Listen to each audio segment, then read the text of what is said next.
everyone, I'm Jane Applegath. Welcome to the Epic Vision Zone. Our goal with this show and company is to bring you trailblazing women from around the globe to share their knowledge, their ideas, their inspiration, and resources to help you transform your dreams into epic success. Today's epic female entrepreneur is Laura Steward. Referred to as the Queen of Questions, Laura is a master strategist, an international speaker, podcast host, business advisor, and an award-winning and international best-selling author. Her expertise educating and inspiring entrepreneurs to gain mastery of themselves and unlock their hidden gold. Her gift, connecting clients to who they really are and what they are meant to be doing. In her words, living an amazing life is not about finding the right answer, but instead happens when we learn how to ask the right questions. From wisdom learned from her mother and grandmother, Laura has developed an innate ability to ask the questions that propel business leaders and entrepreneurs to incredible achievements through her company, aptly named Wisdom Learned. Laura is a former iHeartRadio host and today hosts a weekly international podcast titled It's All About the Questions, a show that encourages you how to embrace all of you to have the business and life you want. Her award-winning international best-selling book, What Would a Wise Woman Do? Questions to Ask Along the Way, was an Amazon Women in Business best-selling on the bestseller list for over 90 weeks and continues to hit bestseller lists around the world. Laura's mission is clear: help people get off autopilot and create amazing, successful lives. Welcome, Laura. How are you? Oh, I'm so excited to be here. And I was laughing at that one picture, Jane, of me in the studio with the iHeart studio with my braces still on. Good for you. I found that actually on the internet, I have to admit. And I was like, oh, this is great. I mean, why, you can get things done anytime in life these days. And I think it's terrific. But yeah, that was my second round of braces. Oh, was I had it? them when I was a little kid. Wow. Yes, our teeth always shift. So it's always a work in progress, right? Just like life, it's always a work in progress. Exactly. Yeah, exactly. So tell us how you arrived at your philosophy. Asking the right question can change your life, because that to me is so fascinating. Oh, well, that's just a mother-daughter love story, truly. When I was in first grade, I was so excited because, I kind of knew the alphabet and how to read some stuff. And this is back in the 60s when you didn't learn how to read till the first grade, which is, depending on when you were born, 5 or 6 years old. And I walked into class, Mrs. Fight's classroom, and I was so excited because I wanted to learn how to read. And I said, when am I going to learn to read? And they said, not yet. And I was so upset over all of that. I literally walked out of the coat room, because back then coat rooms were between the classrooms, and walked out the doors and walked a mile to my house, Jane, and showed up at my door. And my mom's on the phone. This is in Yonkers, New York. And my mom's on the phone and she's like, oh, she just showed up. Okay, we'll be right back. Apparently the school had called saying your daughter disappeared. No. This is the days when you could walk out, right? I mean, you can't really do that nowadays, especially in grammar school. Anyway, we went back to school, back to the principal's office. And in my book, I mentioned it was Mrs. Steinmetz. And I recently discovered it was Mrs. Anderson was the principal back then. But in my head, it was Mrs. Steinmetz. Anyway, we're in the principal's office, my first grade teacher, my mom, and the principal. And my mom goes, why aren't you going to teach her how to read? And they said, well, that's not true. We're going to teach her how to read, but her last name begins with an S. And we go alphabetically, so her group will be in a few days. And my mother's like, well, she wants to read so badly. She was literally willing to leave school and not come back because you wouldn't do it. Why do you have that policy? And she kept questioning them. asking them all these questions and asking why, like 5 times.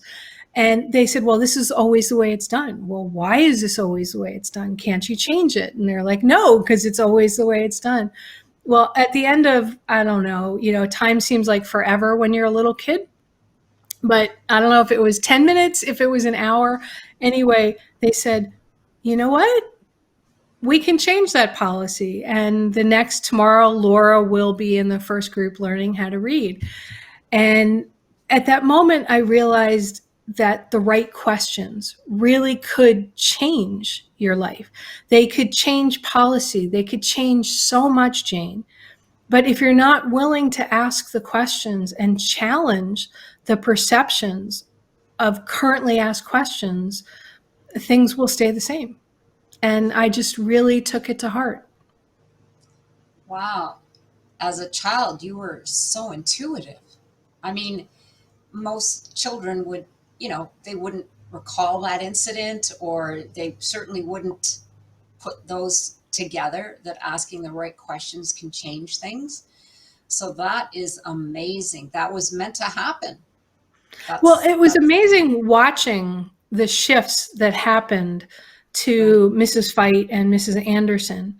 And even my mom, who was just this fierce mother bear protecting her cub at the time, how she just was tenacious with the question and not willing to accept, well, that's the way we've always done it. She was Yeah, determined to let everybody see that just because that's the way it was done doesn't mean it's the right way to do it. right. And Right. I couldn't miss it. It was just transformative for me. That's incredible. Such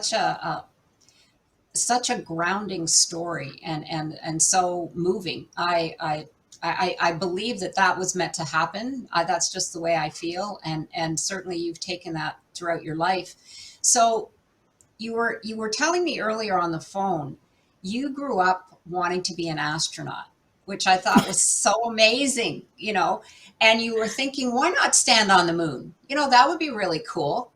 But Yeah.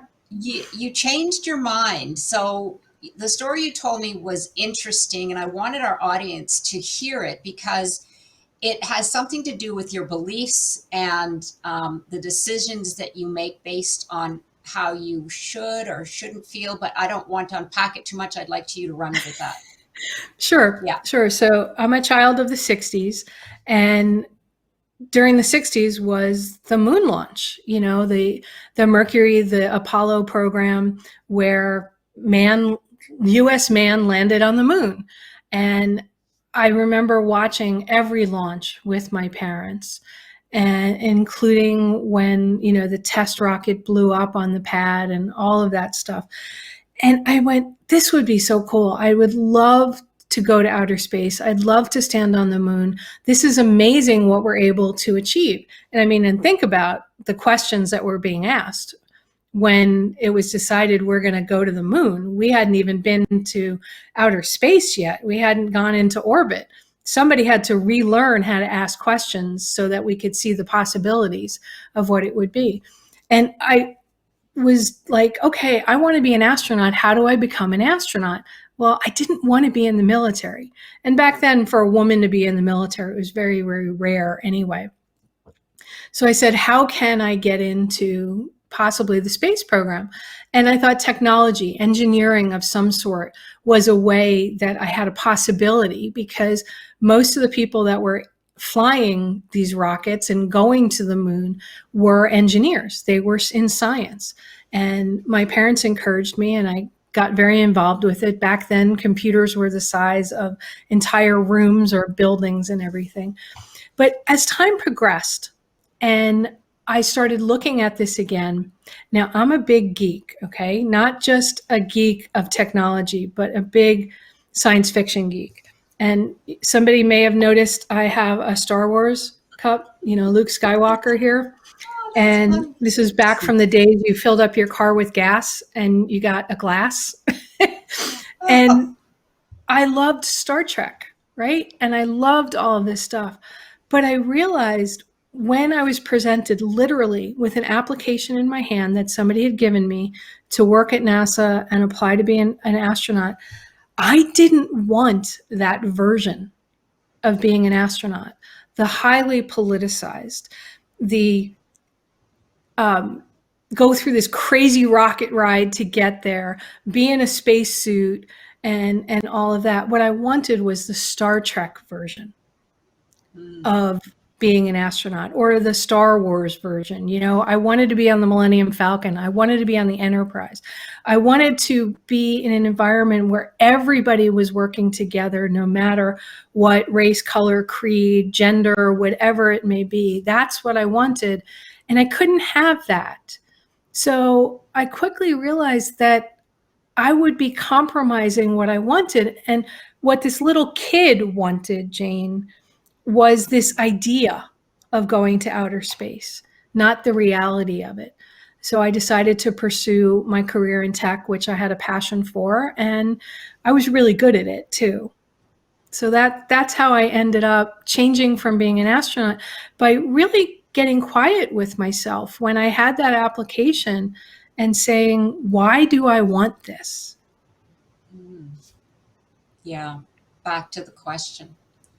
Looking inward and asking yourself, Right. why do I want this? And so many of us, because we have a dream, or the shoulds, we should, work for a corporation, we should do this, we should do that. We don't take that time to pause and say, why do I want this? So yeah, you're right. That's very, that's something that we all need to incorporate into our lives, no matter what we do. So Right. I love that story. That's why I wanted you to share it. Now, you have in your book, you write that about the allure and the danger of being on autopilot. And now your mission is to get women off autopilot. So I love that, because you've juxtapositioned it. You've got the allure and the danger. So just, I'll give you the floor. I love it. Just to tell them what it's all about.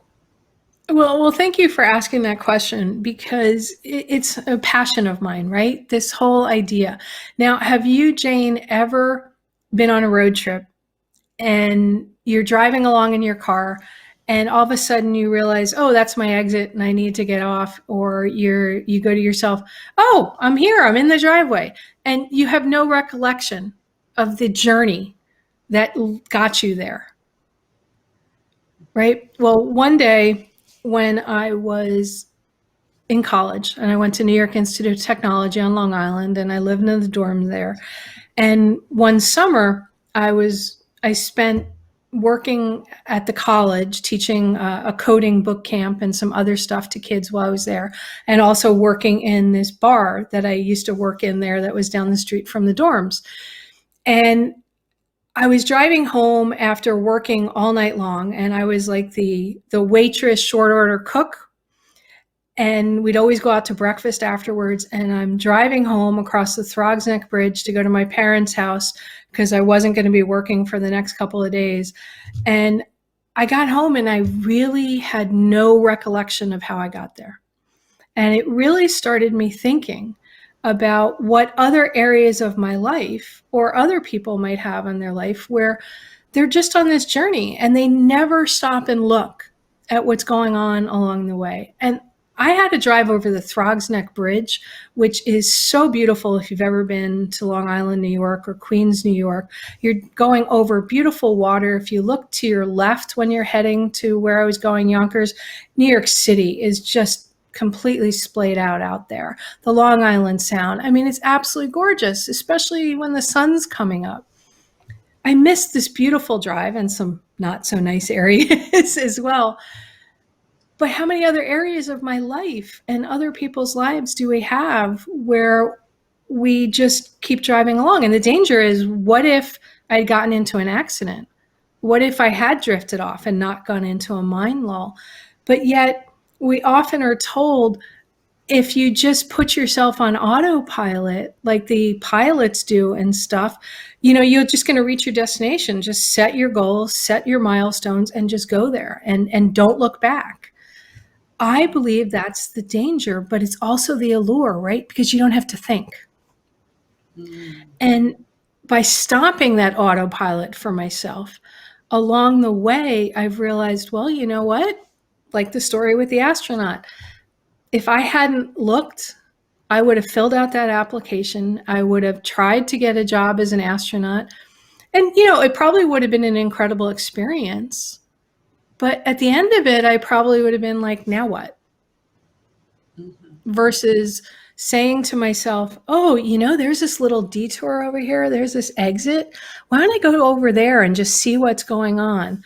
More like a sailboat that has a goal in mind. You want to go from point A to point B, not like a power boat where you can just go that way. A sailboat has to tack.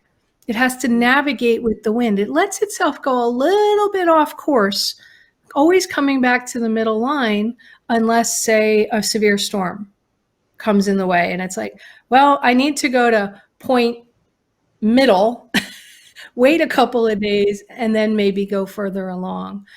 So for me, getting people off autopilot is this mission, this passion I have, because a lot of people never revisit their goals or where they came from. And I think it's so important, Jane. Like, your journey itself is such a beautiful story of somebody not staying on autopilot. Well, thank you so much. Sometimes I feel like I'm on autopilot, but that often happens in life. I think it happens at least in everyone's life once. We get on the hamster wheel, as I call it, and you just keep going and going. And often, unfortunately, what stops us is we get ill, or something happens in your life, maybe the death of a loved one, that makes you stop and pause and say, okay, life is short. But you're right. If we can bring that awareness now rather than later, it is about the journey, and that you put it so beautifully. The question that I have now is, and I find it very odd that I'm asking the queen of questions. I was chatting with Laura just before we got on, and I'm like, oh my gosh, now I'm the question asker. So I better make sure that they're on spot on. But I love the fact that you are in telling people about how they get stuck on stupid. Now, this is in your book, and of course, I love the expression because really it slaps people in the face. Don't get stuck on stupid. But just unravel that for us a little bit. Well, I'm laughing because that was a quote in the book from a general I met at a tech event, and he was the general responsible for helping out after Hurricane Katrina, that devastated New Orleans. And I met him, and he was talking on stage, and he and I spoke afterwards. And one of the things that stood out for me was he said, I watched what was happening, and I watched our response, and I watched all the politicians and everybody, and even the local people. And they wanted to do things one way. And we saw that wasn't working. And he said, I just said straight out, stop getting stuck on stupid. It's not working. Don't keep bashing your head against the wall. And this is something that my dad had always told me, but I never heard it put quite that way. The other phrase that lately I'm hooked on is you can't fix stupid, because some people just get stuck on stupid and they won't look at anything any other way. And my dad always said, if you keep hitting the wall, instead of waiting till you've got this bloody face and bloody hands, the first time you hit it, instead of going, well, there can't be a wall there, acknowledge something hit your face. Step back. Yeah, right? He said, step back and look at the wall. The wall may be this wide. And if you just turned a little bit to your left or turned a little bit to your right, you can go completely around that wall. It's like the fleas that you put in a jar and you put a lid on it first. fleas will bounce to try to get out of it. After a few tries, or like an elephant in a circus that has a chain around its leg, they will attempt several times to jump out of the jar or to move past where the chain goes. After a while, they just stop. And you could take the chain off and the elephant won't move. You could take the lid off the jar and the fleas will still stay in. That's getting stuck on stupid. Find another way out. Find a way around. Go find somebody who can help you that has more knowledge. And that's also, for me, Jane, where questions come in. You can look at it and go, all right, well, there's a lid on the jar. Well, maybe if we all pulled together and push the jar over, we can get out. Or if we're in a work crisis and we've got the employees that are not doing their job, we need to step back and go, well, are they not doing their job because of leadership? Because they don't have the right tools? Or because they're not the right employee in the right position? But if you don't step back, you can get so hung up on, I've made this judgment call, but I really don't have all the facts. And that to me is getting stuck on stupid. Yeah. It's a difficult thing for a lot of people to admit, or to Right. look at themselves and go, okay, maybe it's not them, it's me. But yes, it's absolutely, my bigger question is, what were you doing with fleas in a jar? I was just like, oh my gosh, I don't know about fleas in a jar. I'm like, really? Yeah, it's a really old analogy, and it had a lot to Okay. do with the old flea circuses that used to be around Oh, way, way back. where I had pictures of you running around collecting fleas and putting them No, in a jar. I was like, I do okay, not like bugs, period. sorry. Just a little aside, because all I saw was fleas in a jar. Really? Yeah, no. Okay. Moving on. Jane's crazy imagination. But yes, I do I get, did put Jane, I did put lightning bugs in a jar with holes in the oh yeah. lid when I was a little kid. And my parents were always like, you can do that for a few minutes and then you must let them go. You wouldn't want to be in a jar. That's what my parents always told me. Yeah, that's great. I used to do that with bees, if you can imagine. Don't ask me what Ooh, possessed me to do bees. I know, but I caught them and I was like, oh, look, I got the bees. Everybody ran away from me. It wasn't to scare anybody. I just thought it was great. Okay, a little side story there.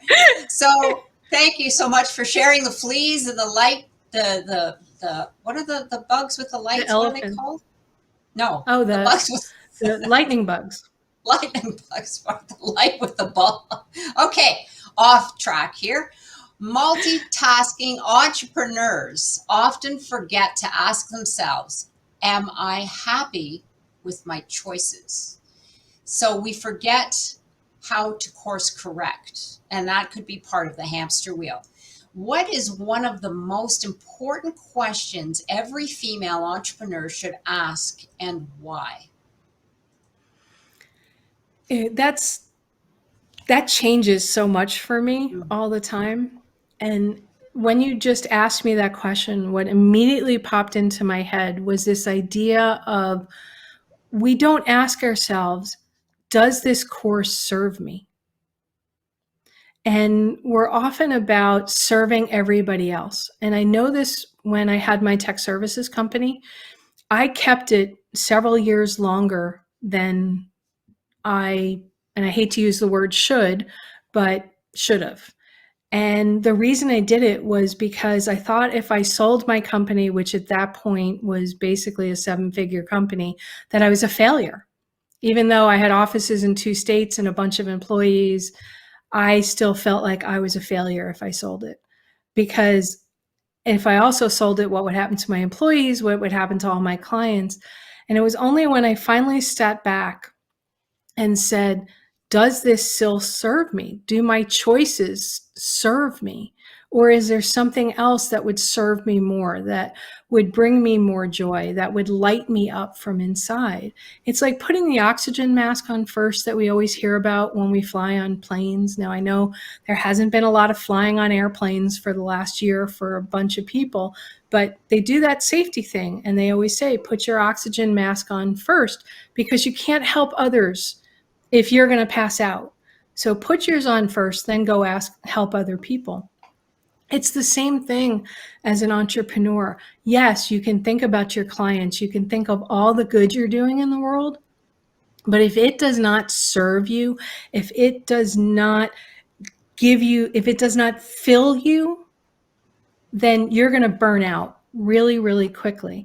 And you're eventually going to get to the point where you not only regret it, I'm trying to think of the word I'm looking for here, but you're going to actually hate it. You're going to, every single day you need to go to work, you're going to be so negative about it that that is eventually going to turn up in every interaction with your clients, with your staff, with your family, until it reaches the tipping point where your business is in the gutter, where your staff is leaving, where your clients are leaving. I mean, I know that kind of happened to me at one point. I had to take care of my parents. I made that choice to do that. So I moved down to Florida and left my main office in Connecticut, and I had somebody in charge. But I vacated when I moved down here, down to Florida, because I was focusing on my parents. And I quickly realized that I didn't want to be doing it anymore. I didn't want the pressure of being on 24/7, 365, which a tech career of tech support is, and even more so with ransomware and more of the cyber stuff now than it even was when I was there.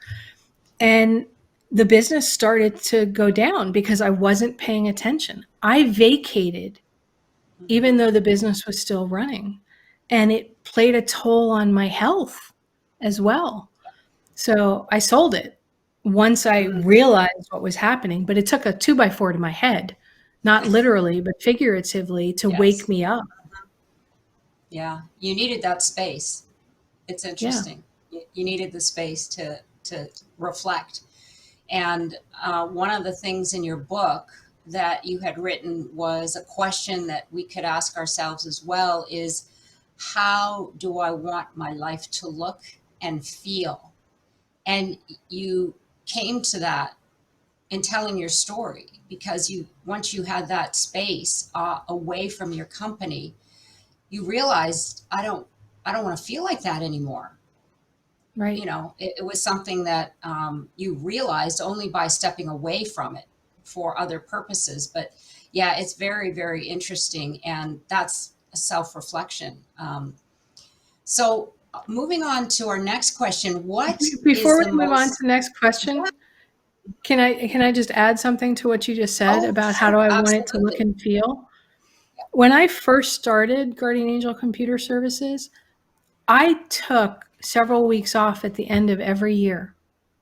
And I disconnected from everything, which was a lot easier back then, right?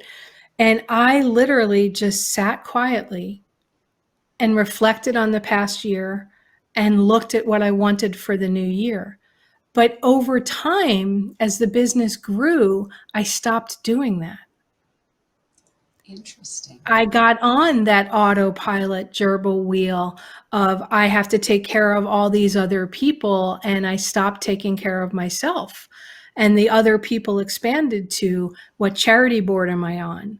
What charity event am I going to today? And that just added to it all. And what was interesting was when I moved to Florida, I wasn't going to all those extra things. I wasn't as, there was more quiet time, which I used to give myself. So I think it's really important that all entrepreneurs, not even just entrepreneurs, every human being on the planet, you have to find some time, even if it's 5 minutes, just to get quiet and ask yourself, what would make me happy? What What are the things in my life that are bringing me joy? Talk about Marie Kondo, right? Whatever. And what are the things that I need to let go of? Because often, in order to move forward in our lives, the bigger question to ask ourselves is, what do we need to let go of versus what do we need to add to make things better? What do we need to let go of? And that may be people, that may be emotions, it may be a mindset, it may be a process. Hmm. It might even be a place. Right, right. Yes, absolutely. They're so important in life to ask those questions. And unfortunately, we don't give ourselves the time. And that's Yeah. the one thing that we need to do so that we can serve others at our best. So what goes around comes around. That's what I always say. It always starts at the top, and the top is yourself, the leadership. And when Right. you often talk about leadership, but most people think of leadership in a different way. But for me, leadership starts with yourself. You need to lead yourself first in order to lead others. Right. So I find that that is such a great piece of advice. So moving to our next question, you have in your book the most important and freeing word that you learned in the last 10 years. What is it and why? Okay. And you're gonna, maybe you'll laugh at this or not. So when I wrote the book, that was no. It was to say no to myself and say no to others, to say no to events. And this last this last year, excuse me, this last year, I realized there's an even more powerful word, at least for me, other than no. And that's another thing to look at, right? Nothing is static. Right. At that point in time, learning the word no was huge for me because I said yes to everything. Somebody needed me, yes. Oh, I have to go fix a server at 3 o'clock in the morning because my staff isn't answering their pages. Okay, I'll go do that, right? Didn't matter. The new word I've learned, Jane, is blossoming. And that's been a huge word for me because I always was that person that stepped out with everything fully formed. It just seemed like without even trying, anything I tried to do just came out fully formed. And over the last few years, between health issues, my mom passing away, and several other things that have happened, that just doesn't seem to be manifesting the same way anymore.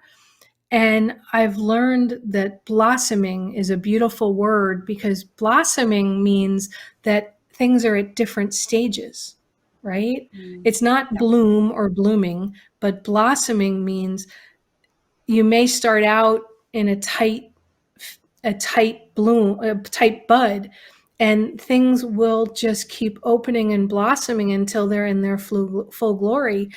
And I'm learning that that's okay for me not to go out there perfectly fully formed. I will do the best I can while saying no to a bunch of things and saying yes to a bunch of things. But I think we all can benefit by learning the word blossoming, that it's okay. A flower doesn't arrive on the planet in full bloom. It gets nurtured and grows and expands. And I feel like I am in this massive blossoming stage of my life right now. Mm. That's beautiful. It's and as you said, it's a perspective, which is perfect for our next question. Right. And Because also, when yeah, blossoming, Jane, requires other things. You can't yes. blossom on your own.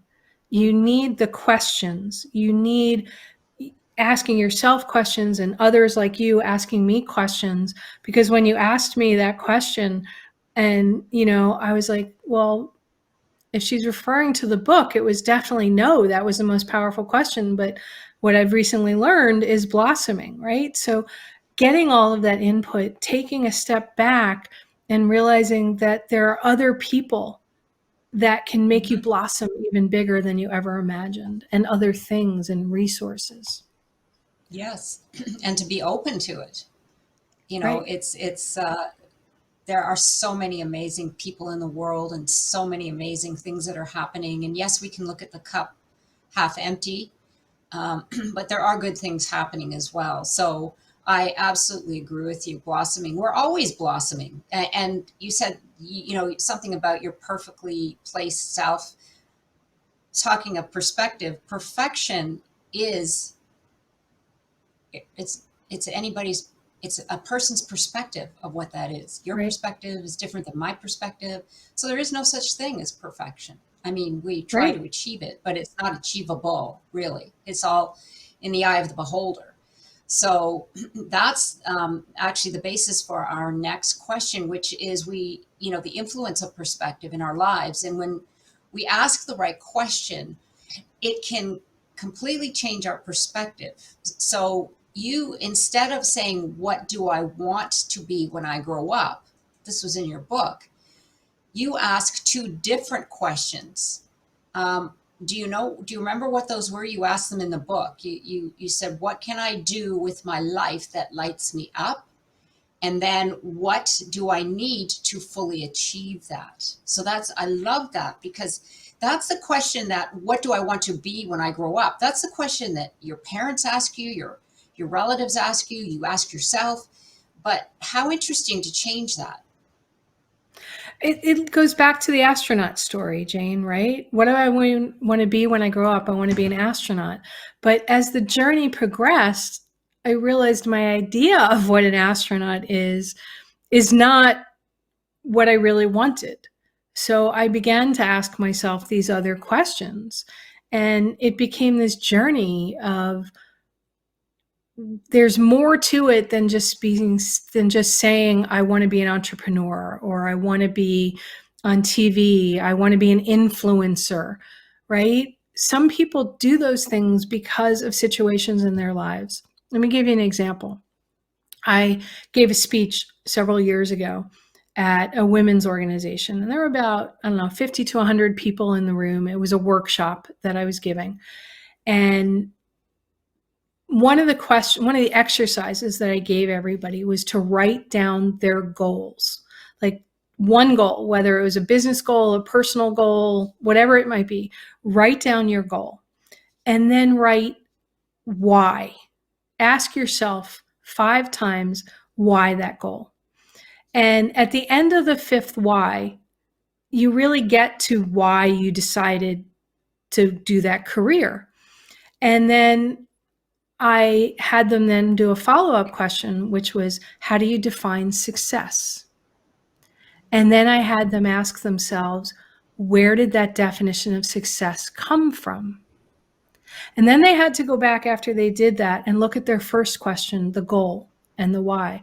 And I said, okay, based on your definition of success and your goal and your why behind it, is this still your goal? Or is this somebody else's goal for you? And, the percentage varies whenever I do this exercise with people. And I have a workbook that everybody will get access to that poses these different questions for people to ask. But it ranges from 20% of the people in the room realize that they don't want to do what they're doing, to 80% of the people in the room realize their goals and their definitions of success are not their own.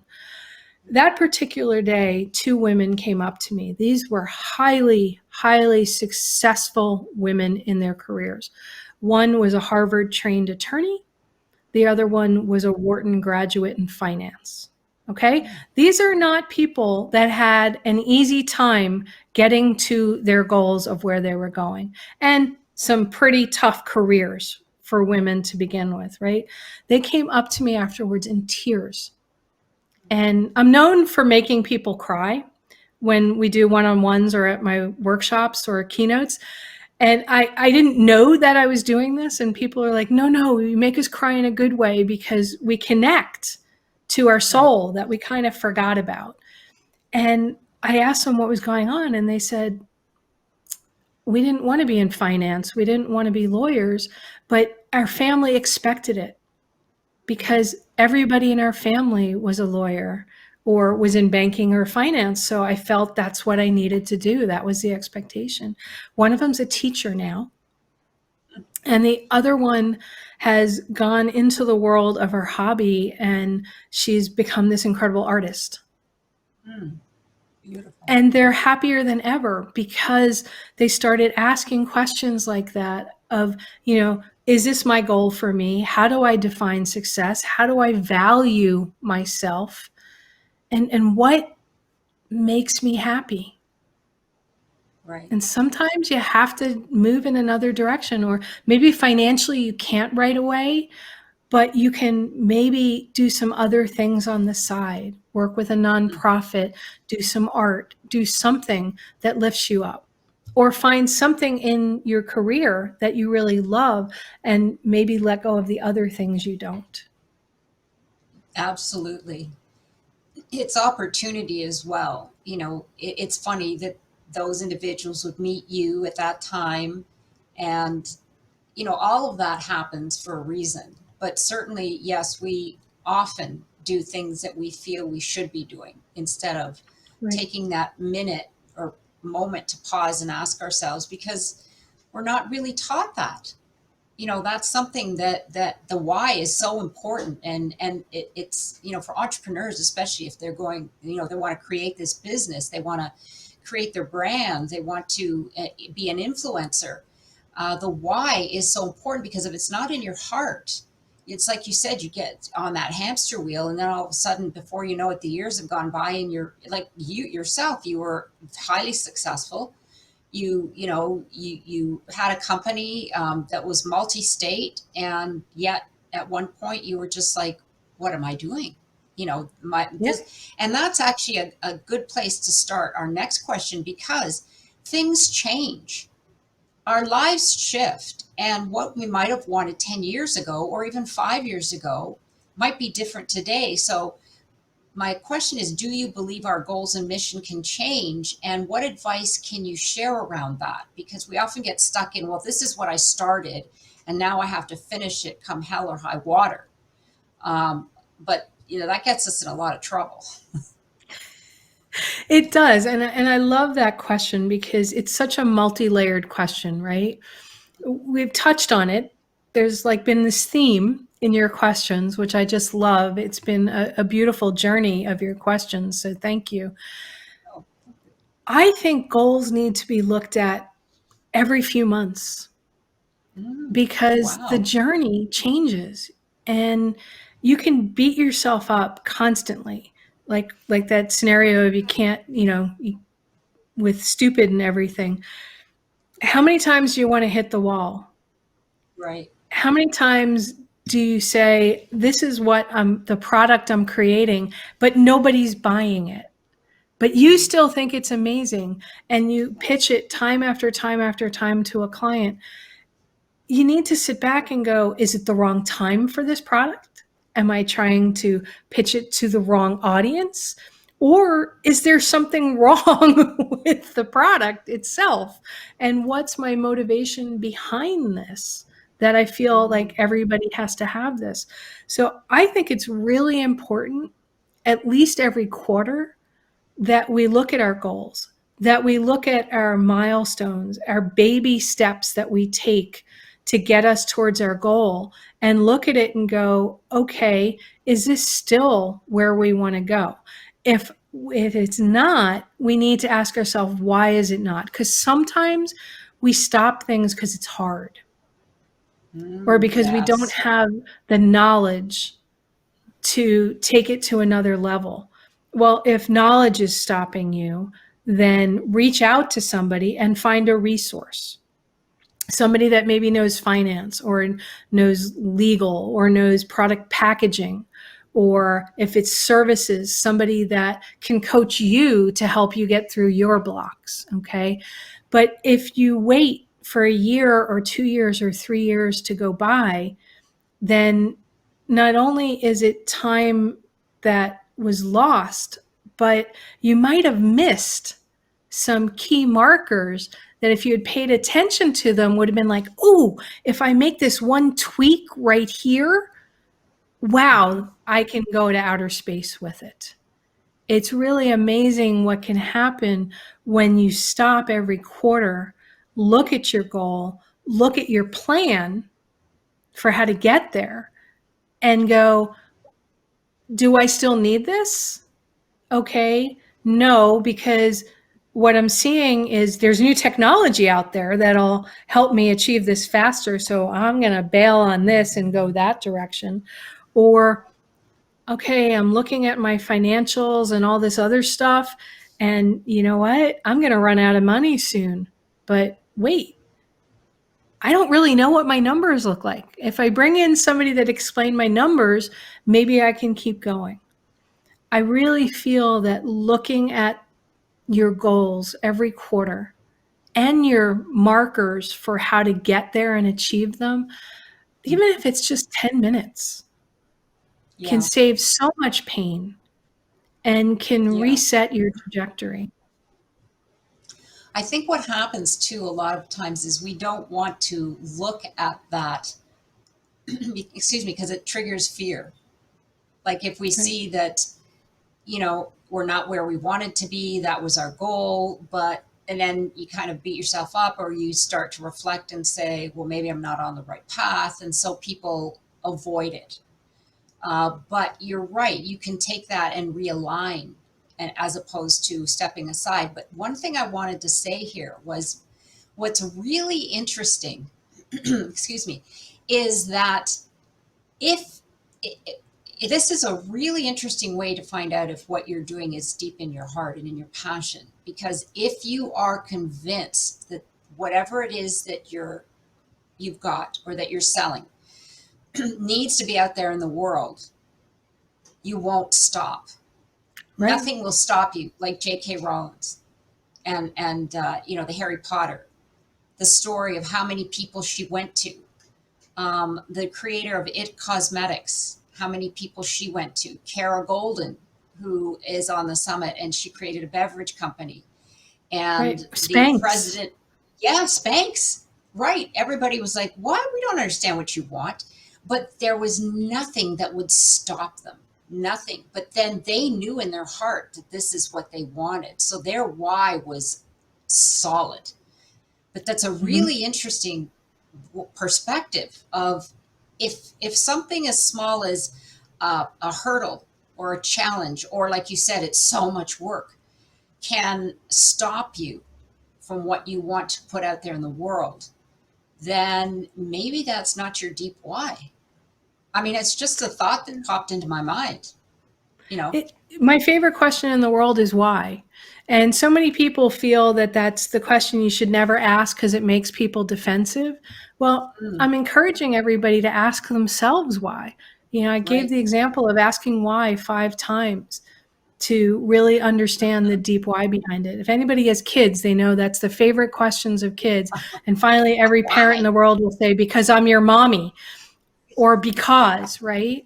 But Yeah. if you break it down for yourself, that when I was married the first time, Jane, I the marriage kind of went south after 4 months. And he had actually proposed after we had broken up. And I was trying to decide if I should marry him. And somebody said, well, do you love him? And I said, yes. And they're like, well, you should marry him. And I was like, okay. Well, 4 months into the marriage, it just ended up failing. We went into counseling, and we're in counseling for like 6, 7 months, the two of us, trying to work it out, because that's what you do, right?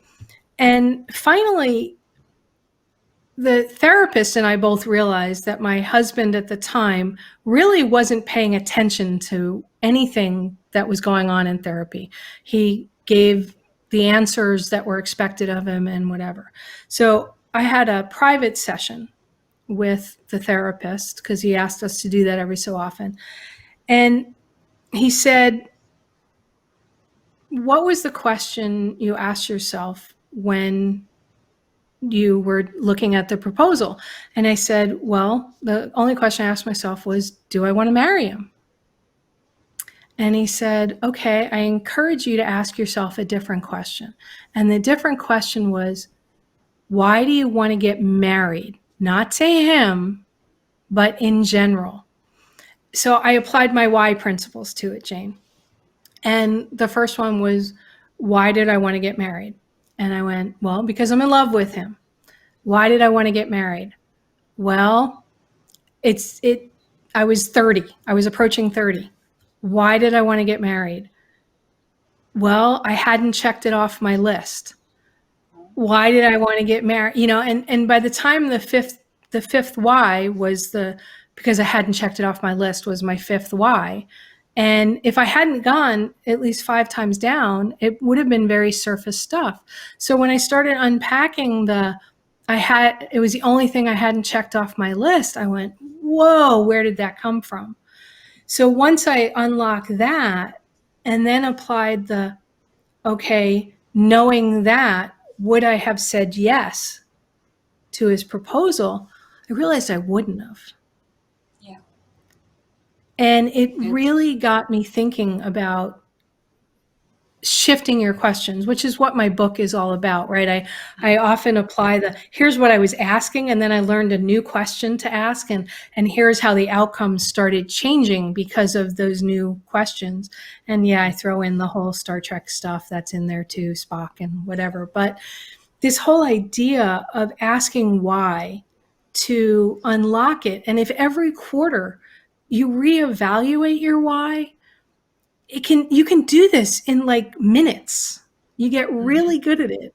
And I love how freeing it is, because I can let go stuff or embrace even more fully my passion and what I want to be doing. Yeah, I love it. I love it because it works both ways. So you get rid of the static, the garbage, and it makes the space available for you to fully embrace what it is that your true why is. Yeah, Right. I love it. Out with the garbage, in with the good stuff. Exactly. Yeah, I love it. So, do you believe that our goals and missions can change? I think we already touched on that. My final question is here for entrepreneurs. What should they ask about planning their future? And it's not necessarily what, but you have 3 questions an entrepreneur should ask about planning her future. What are those 3 questions? Well, one of them is definitely your why, right? Is if you don't know your why in your life, I feel like you're always going to feel like you're missing something.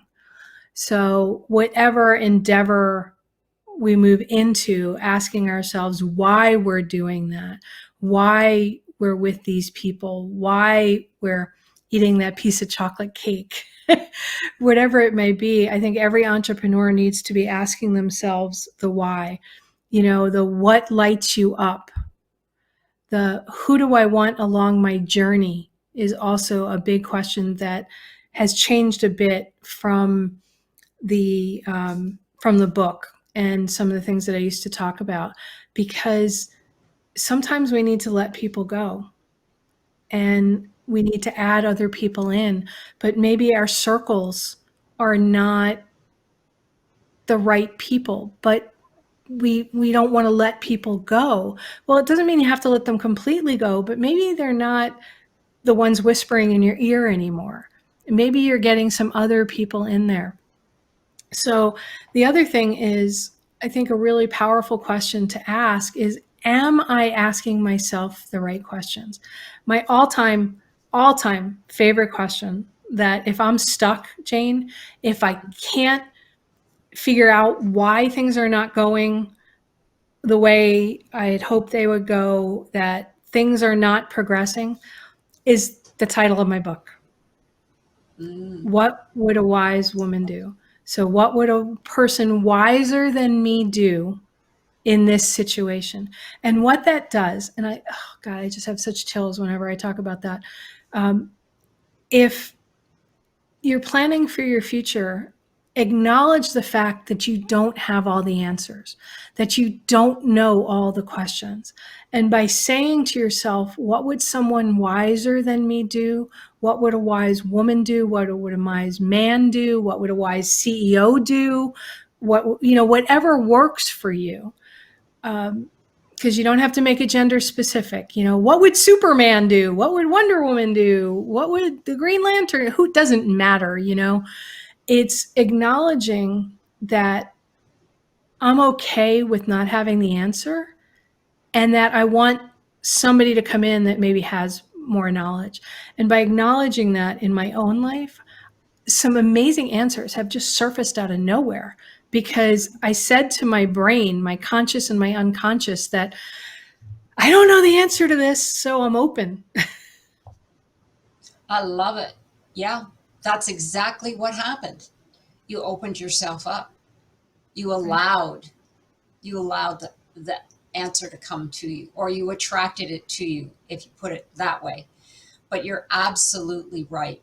I mean, when we say and we admit, and sometimes our ego gets in the way because the ego is like, well, I know all the answers. I don't need to ask anybody any questions. But when we allow that, when we give ourselves permission to, and like you said, it doesn't even, you don't even have to be addressing anyone. You could be addressing the universe, God, whatever it is. And you just sit with it. And sometimes it doesn't come right away. That's the thing. People think, well, I'm asking the question, why haven't you answered me? But you're right. I mean, oh my gosh, that is so powerful. Absolutely. And the one thing that you did say in your book is you said, how do I shift my thinking to attract what I need to achieve my goal? And that's exactly what you were talking about. Right. That question is exactly what you were addressing there, that you were saying, how do you just put it out there? If you've got, something that you're looking for. Do you have any last words you'd like to share with our audience, Laura? I mean, this has been wonderful. It's been so great. You've really asked amazing, amazing questions, Thank you. and I've enjoyed the journey that you've taken me on, and whoever's watching this at the time.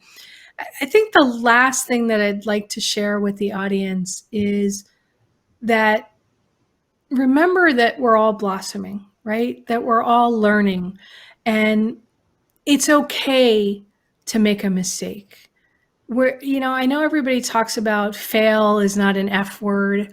Well, you know what? Failing is hard. Making a mistake is hard. But what makes it hard is what we put on ourselves when we make that mistake. If we can look at it, and I'm trying to do this with myself more, right?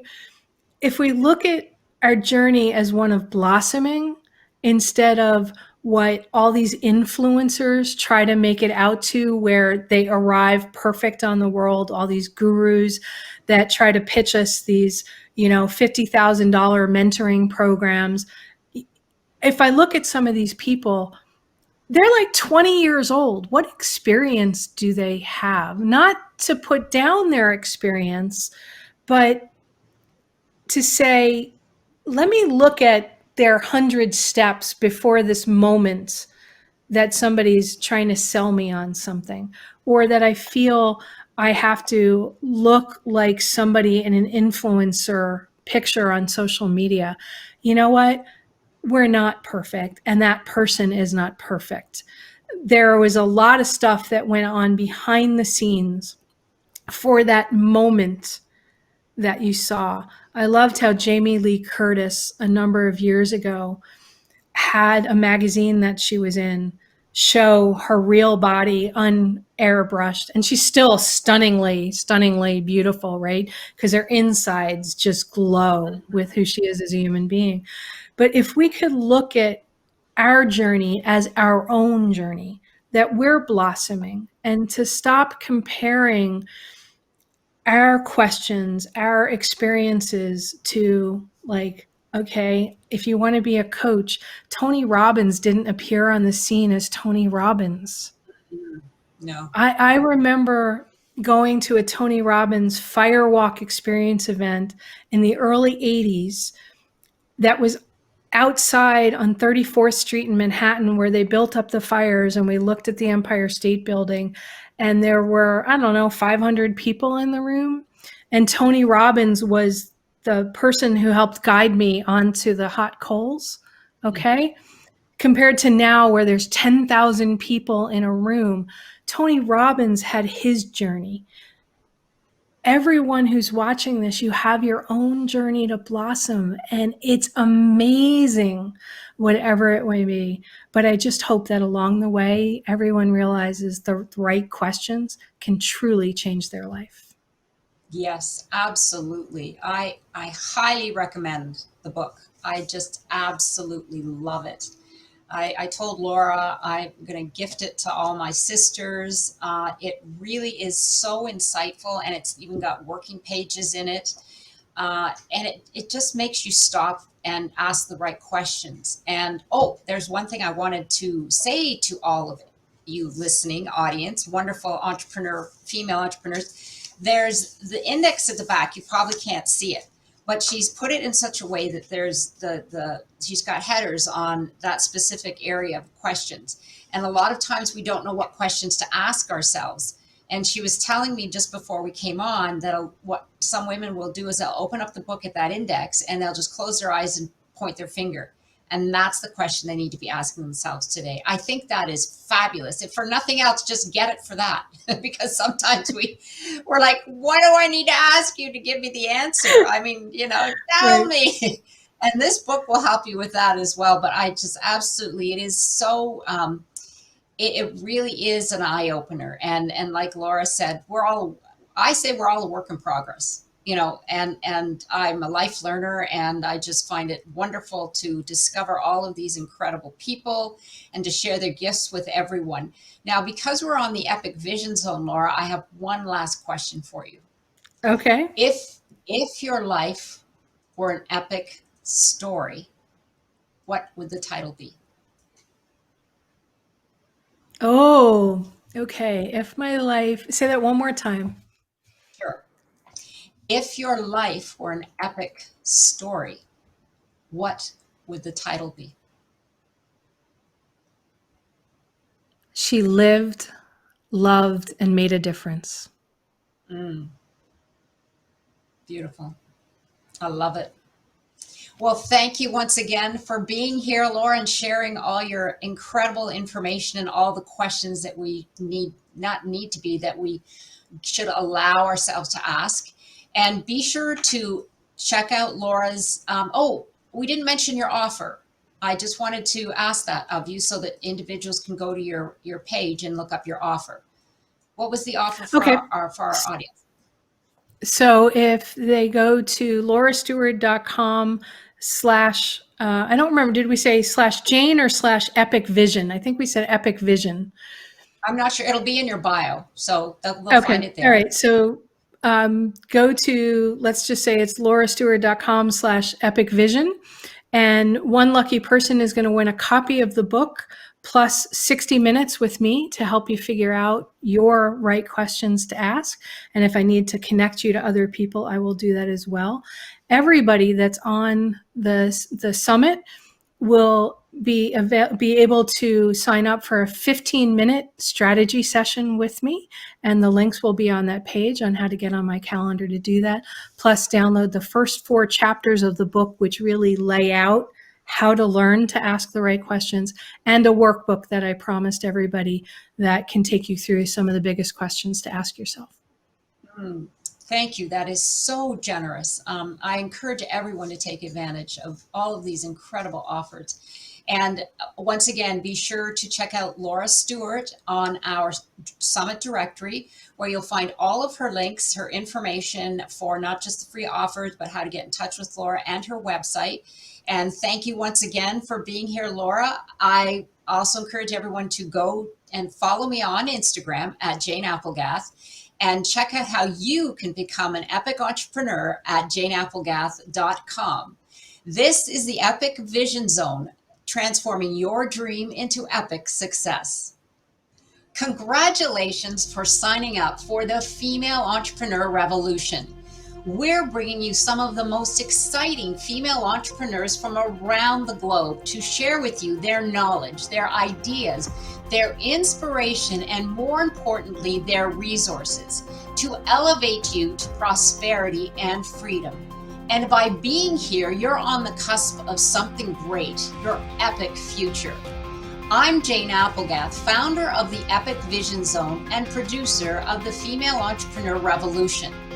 Be sure to get your VIP pass and join me after the summit on June 16th for a very special VIP coaching session where we'll have hot seating, summit Q&A, and a special guest appearance by one of our speakers just for you, where we'll ignite your vision, up-level your confidence, and set you on the path to your dreams' epic success. This is your opportunity calling. It's time to take action. Get your VIP pass now. I can't wait to see you on the other side.